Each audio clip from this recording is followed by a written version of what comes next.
What if the shooter had been successful? We would have been on a level of defensive war. I wonder if that would have sparked civil war. It would have been chaos to the highest level. You have to remember how close you are from really losing your democracy. The scariest thing to me is the amount of people who are joking and talking about how I wish they didn't miss. But put yourself in the shoes of the Secret Service or in Trump or the people bystanding and watching. Like, imagine you were there and you hear, you don't know where, what's happening, who's been hit. Firefighter. Yeah, that was so sad. And got hit and was killed. Just the absolute chaos and the devastation that was caused that day because of political indifference.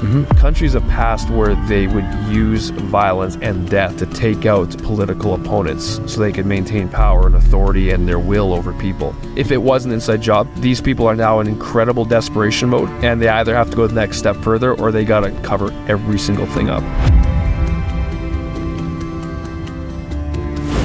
Fellow citizens, we jumped into studio because of what has happened this week. We have bumped one of our old shows because there's so much to talk about with what happened with Donald Trump, the attempted assassination. There's so many things that don't add up. It is strange. Every part of it's strange.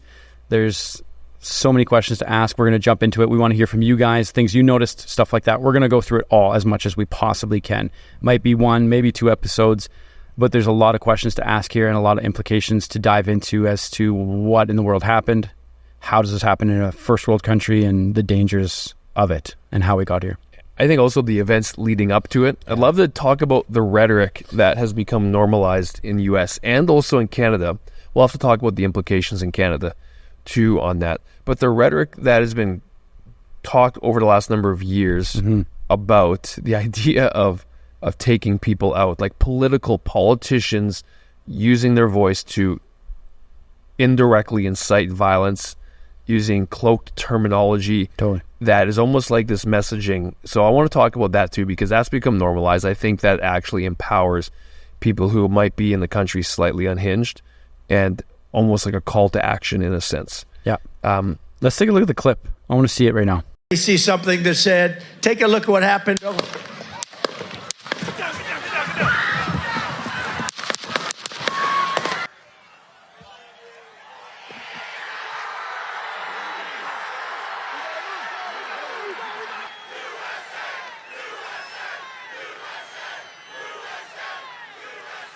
First of all, I've heard everybody say political violence isn't okay. Violence in general just isn't okay. No one should ever condone this.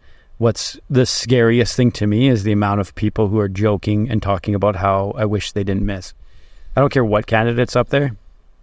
You should never. Did you see Jack Black and his and what's his other guy? Tenacious D. Tenacious D.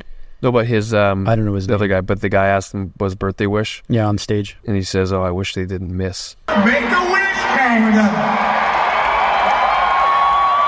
Don't miss Trump next time.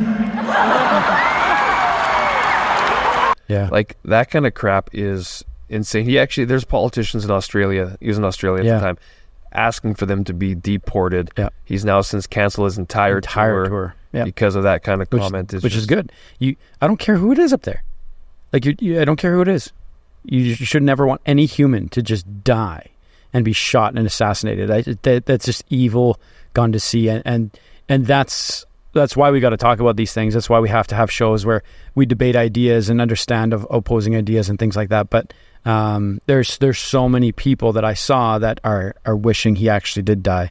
But before we get into all that, I just want to, like, something I always try to do is we see these videos and they don't feel real to us because we're just watching on a television.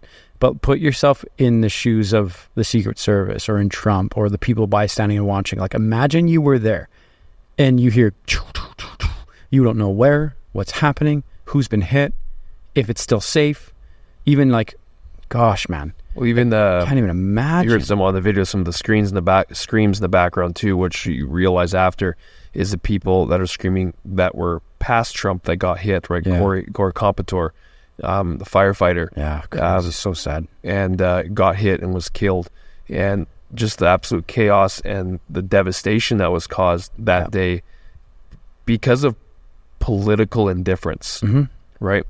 we live in a nation in Canada and US who has the same values and morals, and you never want to become, we think we'll never become a country like Cambodia or Vietnam, or you look at these different places where, I mean, look at communist Russia, you look at these countries of past where they would use violence and death to take out political opponents so they could maintain power and authority and their will over people. And you think you never become that. We've had other presidents in the United States assassinated, or attempts, not too many. Yeah. But you have to remember how close you are from really losing your democracy. Is that, I forget the quote now, but there's a great quote that essentially says that democracy has to be defended all the time. And this kind of stuff cannot be put up with. And the path that's been leading up to this, you look back in hindsight, you can see that you're moving towards this with the elevated tribalism, the political rhetoric, the calling out of each other, the inflammatory speech, even allowing contradictive things. Not that these were assassinations, but you look at massive riots that caused death and damage and burning of buildings in 2020 in the wake of George Floyd and other instances that caused mass damage in these cities, but yet those kind of go left unchecked. Like it's okay in certain instances. So my point is that when you let this stuff slide, is that your nation is moving towards a place where this is bound to happen. I want to show this one video because honestly, this was just absolutely miraculous that Trump did not get hit, did not get killed. Like you and I, we've done long distance shooting. One of our friends is a long distance competitive shooter. He's taken us out, and you and I were shooting and our brothers were shooting at 400 yards, 350, 400, 500 yards, I believe, hitting a target. It was like a 1x1 metal plate, 1 foot by 1 foot metal plate. Do you remember that? And we were hitting this target. Our groupings were within 8 inches, 10 inches. So this is 150 yards. And we're not experienced shooters. We're using a very tuned-in rifle that he's got perfected, but This is 150 yards, this shot. That's an easy shot with the type of rifle you're doing. Like you and I are not even called amateurs. We're below amateurs. We could make that shot. So my point is, this was just a miracle. Here's a slow motion video of the breakdown of how it was missed. Because Take a look, boy. So right here, he tilts his head to look at the screen. First bullet whizzes by, second bullet grazes his ear, and the third bullet goes 2 inches away. 2 short questions. If you go back again, I'll show this part here. So watch his head on the left. He's talking. Bullet essentially is probably fired.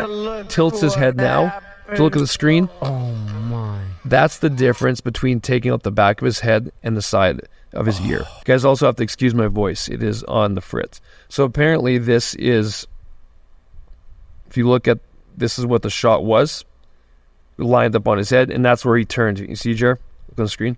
His head was there, turned to glance, changed the direction, and that's my goodness. So anyways. And the timing, imagine the timing of that. Utter miracle. That's some Neo stuff from the Matrix. Yeah, exactly. Wow. So that's nuts. I want to show a video because the type of rhetoric that's been used over the last number of years that has kind of been okay, from celebrities, Robert De Niro, to other ones I can't remember their names. This one woman, who I think she's a comedian, was holding a severed head of Donald Trump.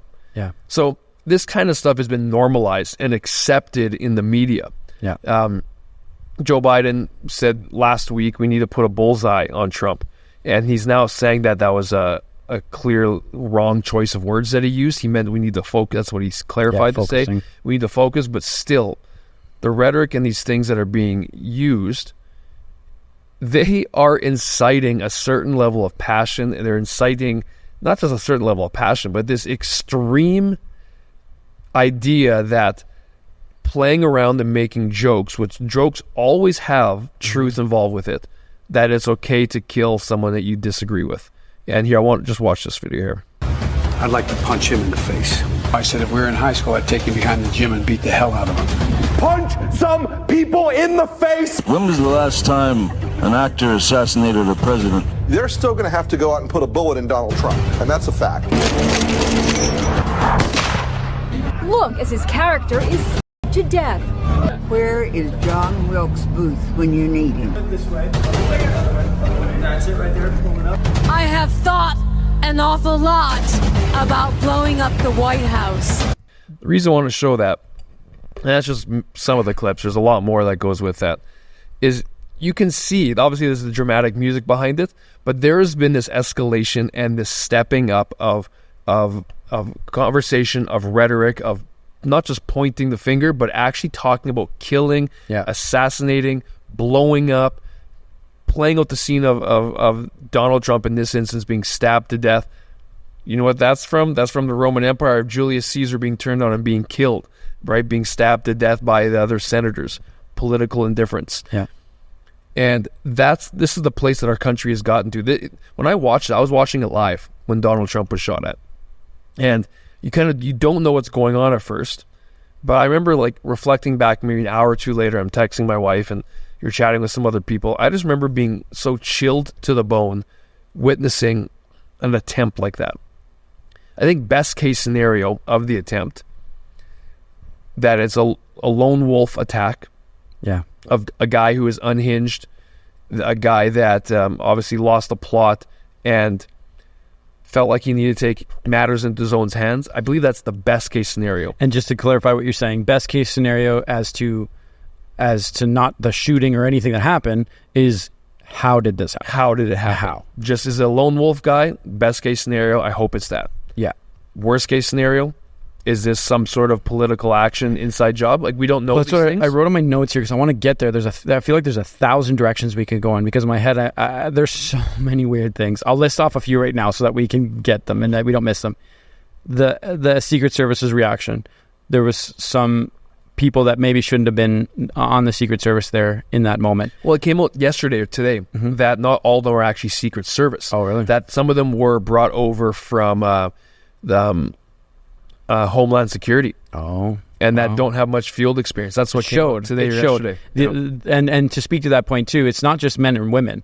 One big thing should be is Trump's height. Trump is a tall guy. He's 6'3", I think, when he's wearing shoes. He's 6'3". Some of the girls that were there were 5'8", 5'9". So you can't even actually physically shelter him if you needed to. So those are some things to talk about. The rooftop that the guy got on, the local police response, the people who noticed the shooter on the roof with the gun, literally yelling at police, "There's a man there with a gun." What? And then when you actually sent me the aerial shot or aerial view of the area where they were at, one roof had shooters on it, like trained snipers. The other roof was too sloped. It was too sloped to have anybody on it. And that's what the Secret Service lead. Yep. That's what she said.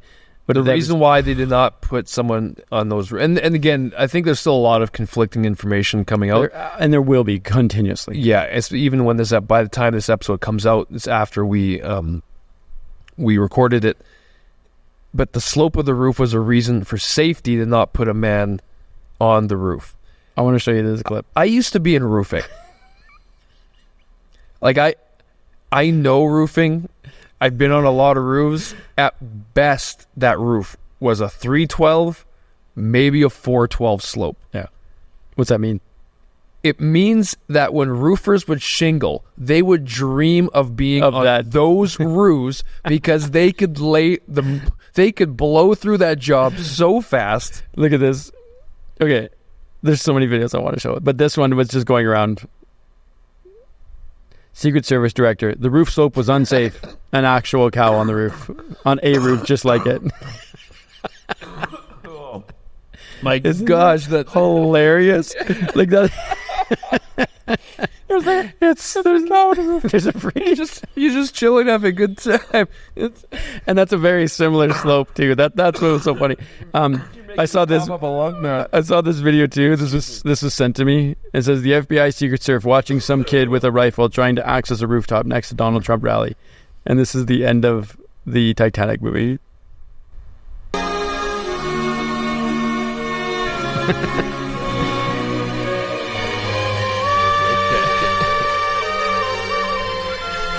Welcome. Here's the stairway. No opposition.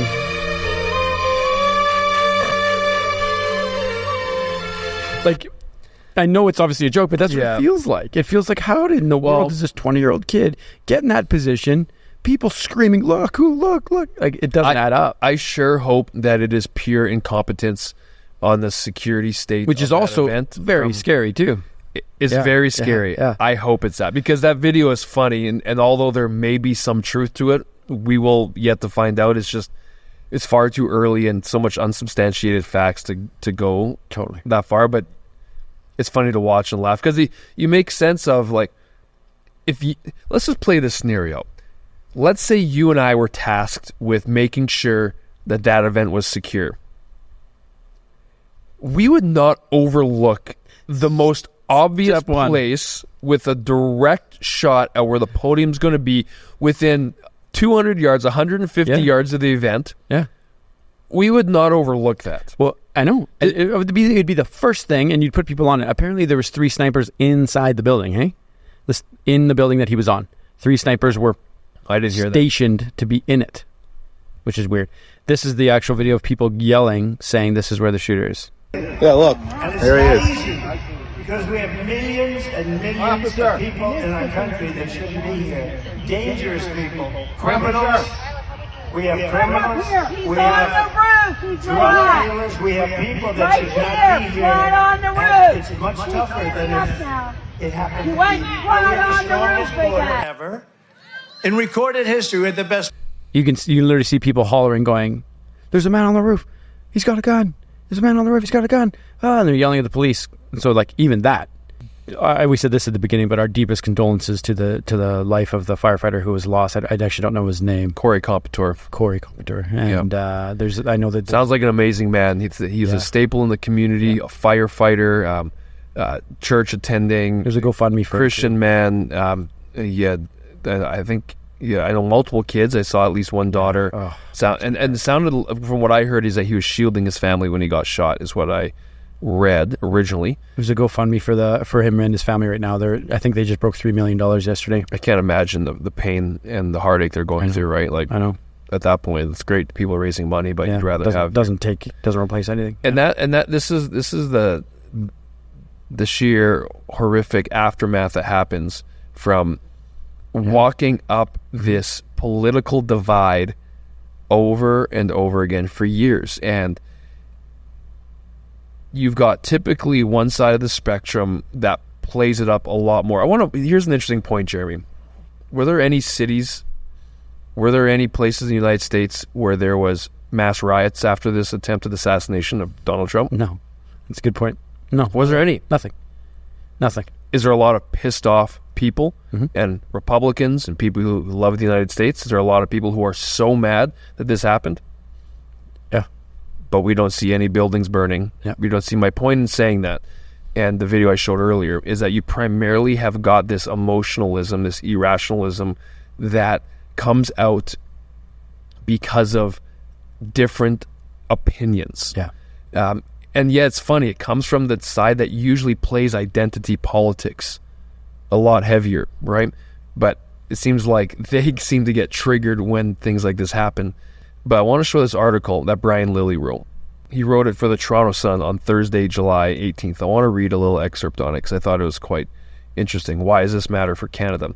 Because one thing he said here, this is starting mid-sentence, knowing Trudeau has been campaigning against him for the last year or more. So the reason why I want to talk about this and this rhetoric and the rhetoric that's been happening in the States and why it's important in Canada, because we as Canadians have to be getting to a place where we're okay to disagree politically without it affecting the way that we treat and handle each other, without the way that we try to demonize each other. And too often we fall into this trap of being so tribalistic. I believe this, you believe that, so we have a divide between us and we cannot reach common ground. That's becoming the norm. Yeah. And that is what divides nations, and that's what makes nations fall. And one thing Lily was saying here was that Trudeau has been campaigning against him for the last year, talking about Polyev. Trudeau isn't campaigning against Trump in the U.S. He's campaigning against Trump in Canada, trying hard to link Trump to conservative leader Pierre Poilievre. Wow. It's a ridiculous comparison because Trump and Poilievre are actually quite different men. But Trudeau and his team have just been smearing Trump as unacceptable, the worst kind of person, and then trying to link Trump to Poilievre. And there's no doubt that Trump knows also about these attacks. That's a whole nother conversation if Trump's get in about relationship between Canada and U.S., or I should say Trudeau and Trump. But he's hitting on something that's important there, because that's been happening in Canada. Maybe not as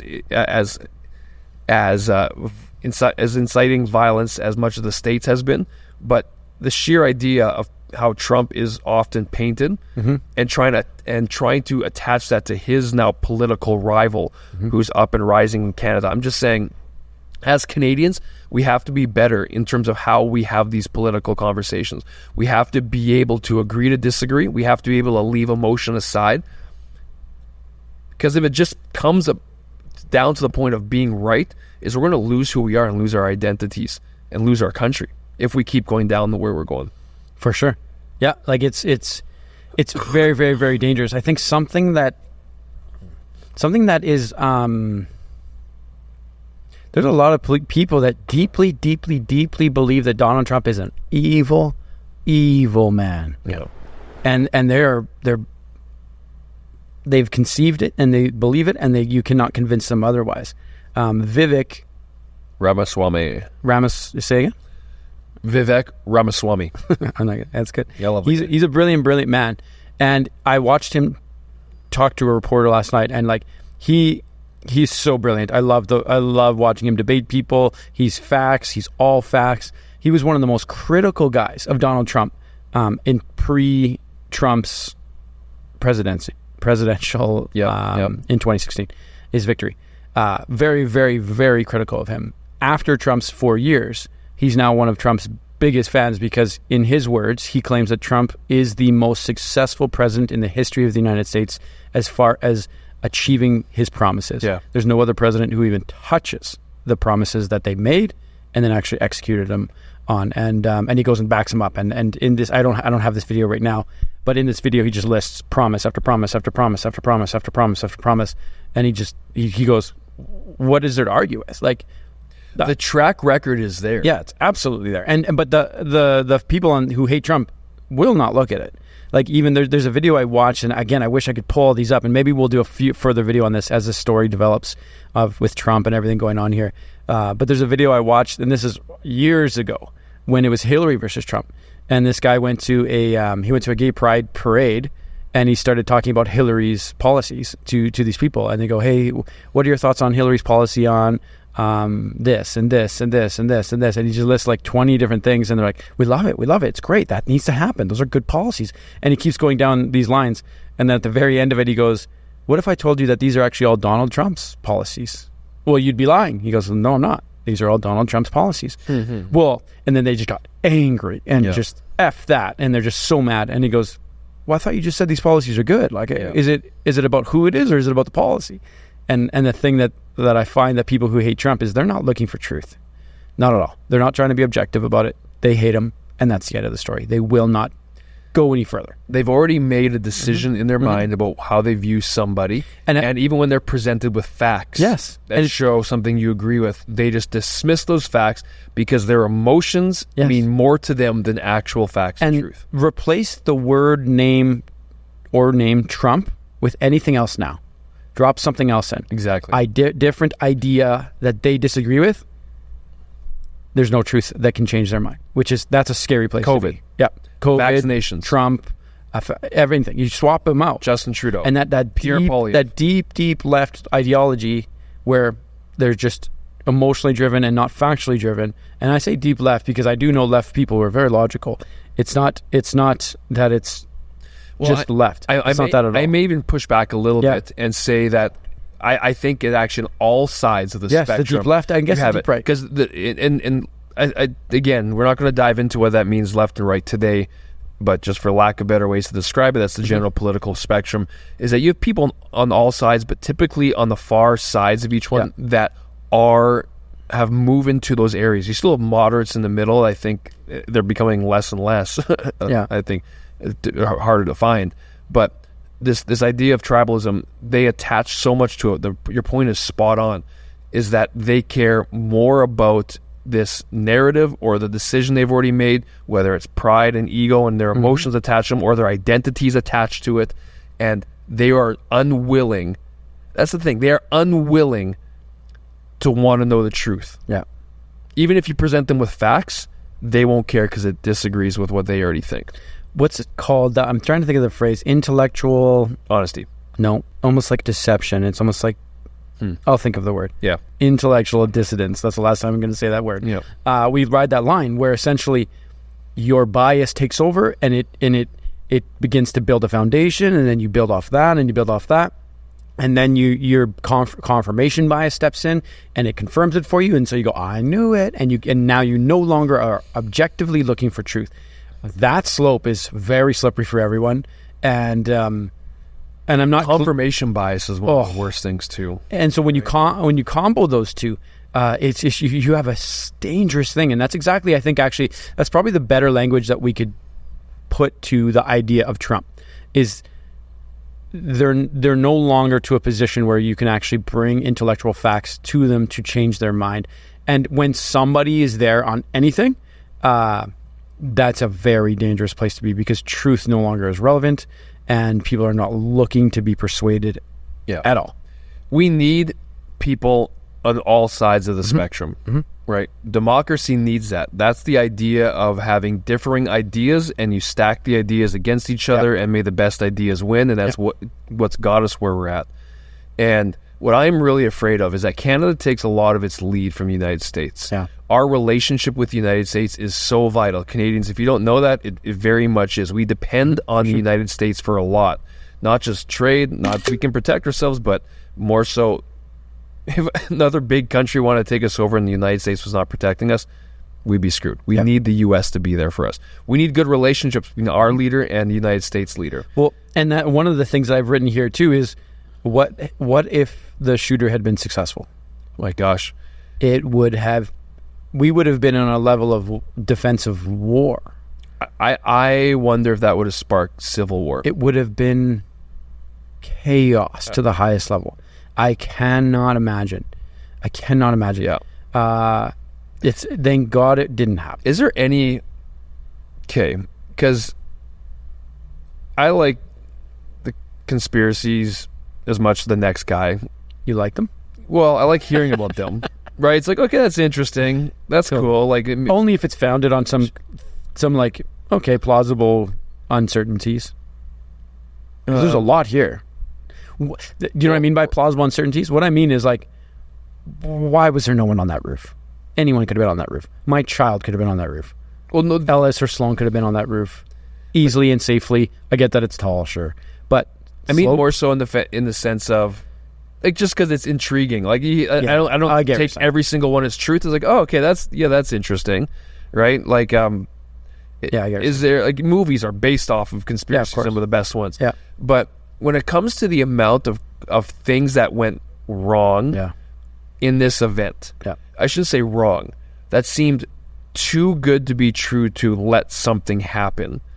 You have to bring up the question of, also, you look at leading Trump's lead up into this, about how many times they have tried, or I should say how many problems have come towards Trump to eliminate him from being the next president, from the amount of charges that have come against him, to him being indicted, to him being impeached. Remember, he was impeached twice as president in his thing.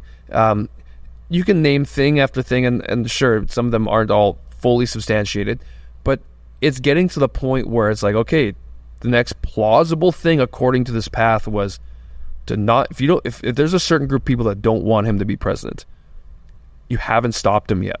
Yeah.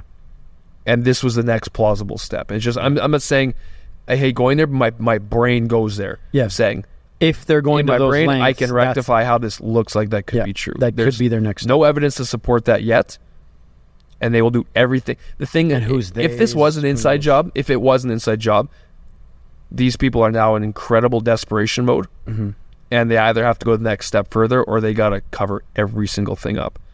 Anyways, I want to read one thing though. Back up our point about the rhetoric and talk. Okay. I think it's easy for us to demonize people when we don't have relationships with people, and you don't have that empathy for people. Like if you and I are sitting in a room, it's much easier if if you and I don't see each other for 5 years and I don't like something you're doing, it's much easier for me to talk crap about you and say this is stupid, he's such an idiot, and where's he coming from? Especially with a keyboard. Yeah, especially with the keyboard if we've got no relationship. But if you sit you and I down together and have a chance to talk and get to know each other, my reaction is going to be a lot different because I still may disagree with you, but at least there's that empathy. And I think so many people have dehumanized others that you disagree with, that it's easy to use words and language and rhetoric to make people, quote unquote, unacceptable or intolerable or dehumanize them. And I want to read what Melania Trump put out, because she put out an incredible statement, which I think everyone needs to be reminded of. I'll pick it up halfway through.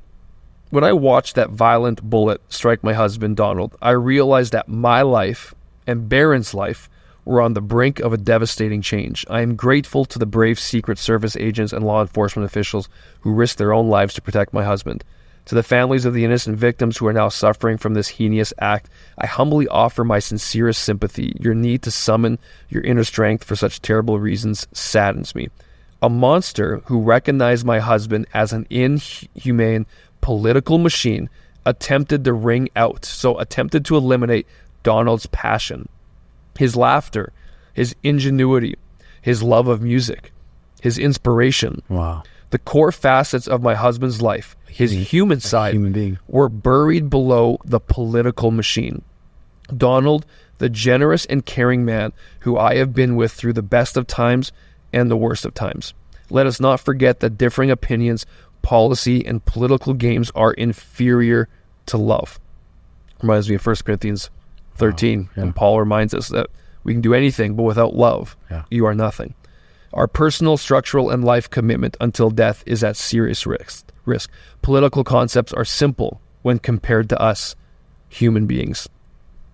I thought she hit it perfectly, because she brought the humanity back to her situation. Is that a husband in Donald was almost eliminated, a father, right? And it's so easy for us to just look at people that you just represent an idea I disagree with, and we forget all about their humanity, that person is a human. They have as much dignity and value that I do, that my wife has, that my kid, we all do, because we all have that God-given right that we are valuable. We get our value because God created us. Intrinsically.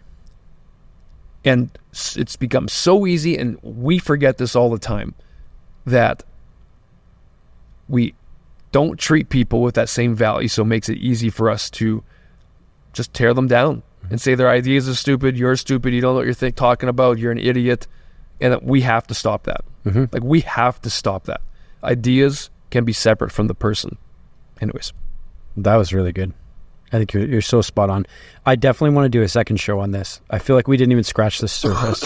There's so many angles and things to talk about, as far as like, even like one of the points I think that probably isn't getting talked about enough is whether or not this was inside job or not, or who did it or where it came from. We're not here to solve that. Just so y'all know. We're just trying to ask questions. We don't know and won't know. Is also mental health. If this young man was just mentally... We don't know much about him yet, or his parents. Really no family has made statements or anything yet. One of the other fishy things is that he has no social presence whatsoever, which is really, really weird for a 20-year-old. So that's another questionable thing where you're like, what? Did they erase everything ahead of time, or who knows? But just mental health is a big, big, big deal. And anytime anything like this happens, you have to have that conversation and realize when people stop talking is when violence is typically their response. So conversation and ideas and letting the best idea win. opening things up. Like, man, we have to be good at that in our homes. At the first place should be our homes, and then it should resonate everywhere else, to every single level, to our friendships, to our coworkers, to our political worlds, and it should just conversation should keep happening. Yeah. And when you disagree, violence is never the option, ever. Never. And we can't let our countries get there. We cannot let them go there. We have to be able to have proper political discourse. And my, what's the word? My I don't know. My mind is just saying also, okay, well then why war? Why do you believe in war? I don't think we're not on the same line of thinking. We're talking about, I believe war is necessary when true factual evil is present. Violence is okay in self-defense and protection. Yes. But in the sense of obviously the assassination for political indifference, heck, there's no way you can do that. And we're not going to debate whether every war is justified or not. Sometimes it is. Sometimes it is completely just, of course, ridiculous. I think you got to run though, eh? Yeah, I do. But you said we will do a part 2. I want to hear from everybody. I want to hear their angles, their thoughts, what happened, what they noticed, what we missed. How did you feel when you heard about this? Were you watching live? I thought chilling was the right word. I just felt like this was just such a chilling feeling that happened, and a miracle that he wasn't killed. Right? You don't wish this on anybody. Yeah. That's not the way we progress as a nation. We took a step back as a nation, as the United States did. And I believe hopefully we'll never see that in Canada. Totally. But we have to manage and watch how we handle and respect each other and walk with dignity and honor. I really look forward to the next shows we're going to do, because I do want to talk about all the facts with Secret Service. I want to talk about the CIA. Yeah, we'll get into the nitty-gritty of that. The Democratic Party, and I want to talk about the history. Video of him walking around with the ladder and that kind of stuff? There is. There's actually one video I want to end on, even though I do have to run and we have to make this quick. But there's a video I really want to show. Well, as you're looking, I'm not sure if everyone knows, but what's happening in Canada is there's a cabinet reshuffle that's going on. Some people are stepping down in Trudeau's cabinet. Seamus O'Regan is stepping down. Obviously, there's some shifts, I believe, probably from not polling well and maybe not too receptive. So you're seeing some changes in our Canadian government as of today. I put it in the Friday Calgary production chat, so if you guys could show it real quick on the TV, that'd be great. This is just this is a take from a comedian talking about, look at the trend of all the people that have been tried to be assassinated or assassinated. And he ties together a bunch of them going, look what they were all saying. And I was like, whoa. Well, that's JFK, something I want to pull up. Reagan. So go ahead and throw it up there, guys. Here's an interesting form of murder we came up with. Assassination. You know what's interesting about assassination? Well, not only does it change those popularity polls in a big hurry, but it's also interesting to notice who it is we assassinate. Do you ever notice who it is? Stop to think of who it is we kill. It's always people who've told us to live together in harmony and try to love one another. Jesus, Gandhi, Lincoln, John Kennedy, Bobby Kennedy, Martin Luther King, Medgar Evers, Malcolm X, John Lennon. They all said, try to live together peacefully. Bam! Right in the head. Interesting thought, hey? Where he's like, look at all what they were all saying. And he ties together all their thoughts and goes, I guess we weren't ready for that yet. Because...